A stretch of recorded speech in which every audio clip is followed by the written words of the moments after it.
Bonjour à tous. Aujourd'hui, on va voir les formules de dénombrement statistique sur Excel.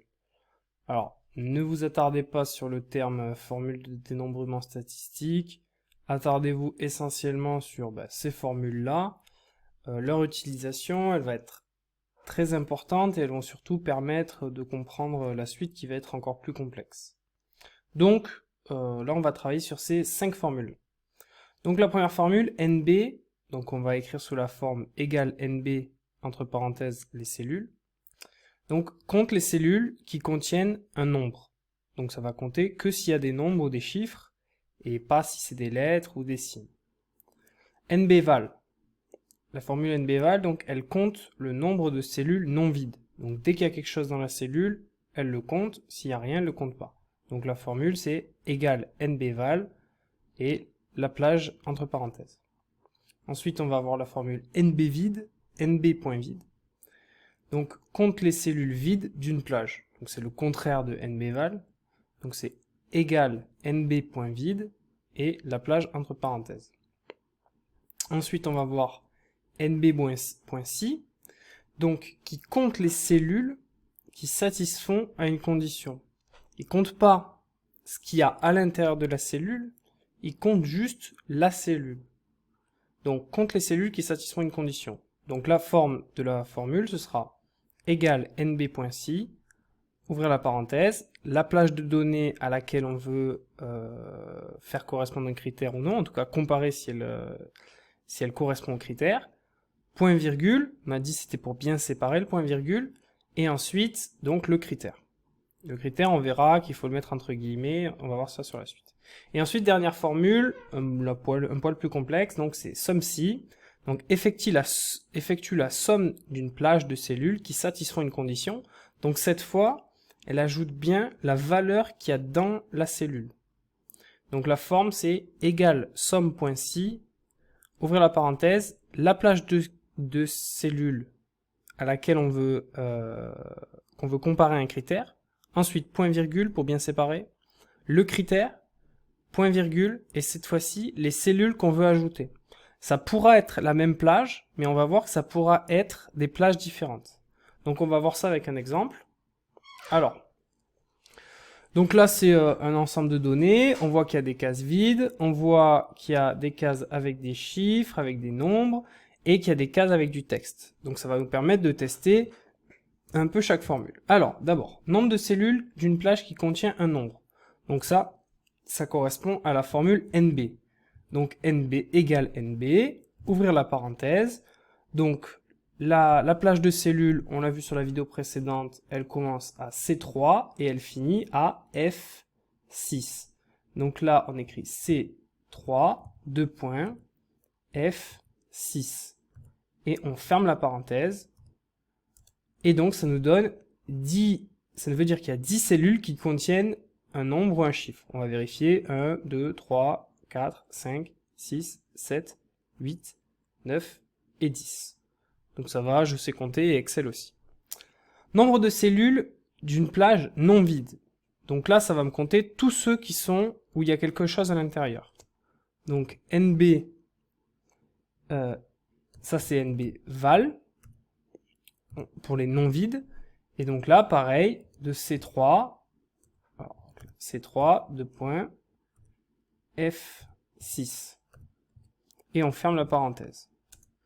Et donc, il y a bien 12 cellules où il y a quelque chose à l'intérieur. Donc, il y avait les 10 avec des chiffres et les 2 avec des lettres. Donc ça fait bien 12. Maintenant, nombre de cellules d'une plage vide. Donc là, on se rappelle la formule NB.vide. On ouvre la parenthèse, C3, 2 points, F6. On ferme la parenthèse. Et donc là, elle nous dit qu'il y a 4 cellules qui sont vides. 1, 2, 3 et 4. Donc c'est bien ça. Donc on voit que, bon, en tout cas, ça marche bien. Ensuite, nombre de cellules qui satisfont une condition supérieure à 10. Donc ça, c'est la formule NBC. Et pas imbécile. NBC, on ouvre la parenthèse. Donc cette fois, il nous faut la plage. Donc on va toujours comparer à cette plage-là. C3, 2 points, F6. Ça nous fait bien entraîner sur comment on se sert des plages. point virgule pour commencer le critère, pour passer en tout cas à l'autre partie de la formule. Ensuite, pour commencer un critère, il faut mettre des guillemets. Ensuite, là, on veut supérieur à 10. Donc, on va mettre supérieur à 10 et on ferme le guillemet. Ensuite, on ferme la parenthèse et on peut appuyer sur Entrée. Et donc là, il nous dit qu'il y a 4 cellules qui sont supérieures à 10. Celle-ci, celle-là, celle-là et celle-là. Il y a 4 cellules qui sont supérieures à 10. Maintenant, dernière étape, addition des cellules qui satisfont une condition supérieure à 10. Donc cette fois, on ne veut pas savoir combien de cellules qui sont supérieures à 10, on veut que les cellules qui soient supérieures à 10, elles s'additionnent et on veut le résultat. Donc, on fait somme.si, on ouvre la parenthèse, on dit qu'on va travailler sur la plage de cellules C3F6, ça veut dire que on veut que dans cette plage-là, on veut qu'il compare aux critères qu'on va donner ensuite.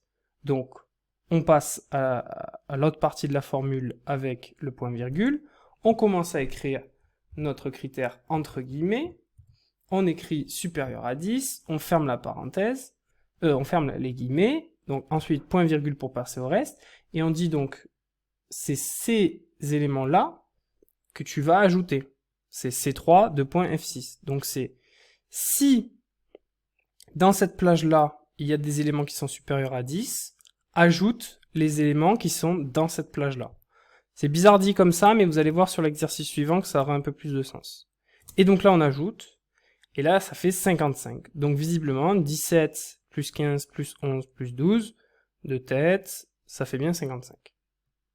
Donc voilà pour l'utilisation de NB, NBval, NBvid, NBci et SOMMCI. Je vous montre un tout petit exemple pour voir SOMMCI et NBci. Alors, nombre d'élèves ayant passé le bac cette année. Donc, alors ici on a la répartition des notes, donc de 0 à 20.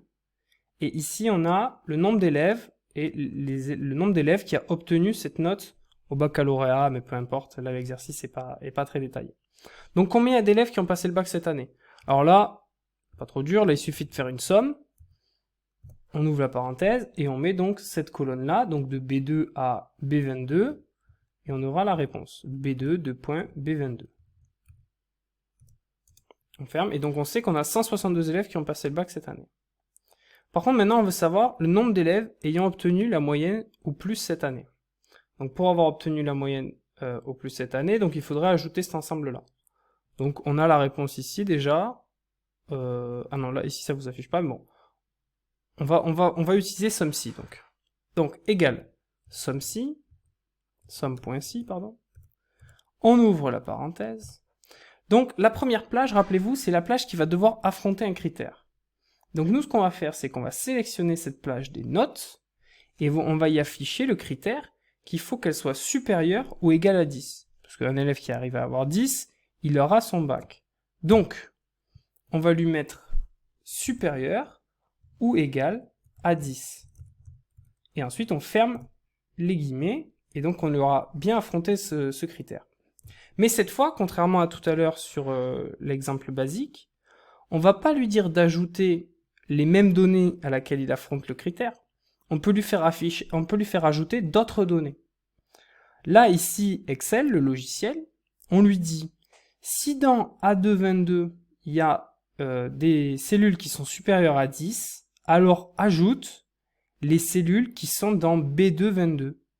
En gros, il va vérifier ça, il va voir, est-ce que 0 c'est supérieur ou égal à 10? Non, donc ça je l'ajoute pas. Est-ce que ça c'est supérieur à 10? Non, donc ça je l'ajoute pas. Quand il va commencer à arriver ici, il va dire, est-ce que ça c'est supérieur ou égal à 10? Oui, donc ça je l'ajoute. Et ça, oui, et ça je l'ajoute. Et donc il va ajouter toutes les cases qui sont ici. On peut fermer le guillemet donc, on a la formule, on ferme. Et donc on a bien là le nombre d'élèves qui ont obtenu le bac cette année, et donc qui ont eu une note supérieure ou égale à 10. Voilà, c'est tout pour les formules de dénombrement statistique, mais enfin bon, c'est pas le plus important, surtout qu'il faut se rappeler, c'est leur nom, NB, NBval, NBvid, NBci et SOMMCI. et surtout comment s'en servir et la structure qu'elles ont, essentiellement NBC et SOMC, qui ont une structure pas particulière, mais qu'il faut se rappeler. Voilà.